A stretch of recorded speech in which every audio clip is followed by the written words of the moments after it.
Les détonations résonnent à nouveau dans le sud-ouest syrien. Suite à l'échec des négociations, les rebelles refusent donc toujours de capituler à Daraa, berceau de la contestation contre le président Bachar al-Assad.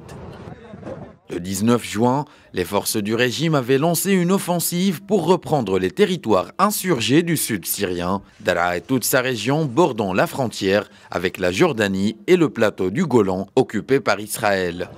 Sur le volet diplomatique, le ministre jordanien des Affaires étrangères Ayman al-Safadi était ce mercredi à Moscou. Il y a rencontré son homologue russe Sergueï Lavrov dans l'espoir de maintenir le fragile cessez-le-feu. Al-Safadi insiste sur l'urgence d'une solution politique immédiate. La Jordanie est l'un des acteurs clés dans la création de zones de désescalade en Syrie. Nous nous engageons à respecter tous les engagements nécessaires pour maintenir la paix et nous sommes prêts à reprendre le dialogue sur la crise syrienne.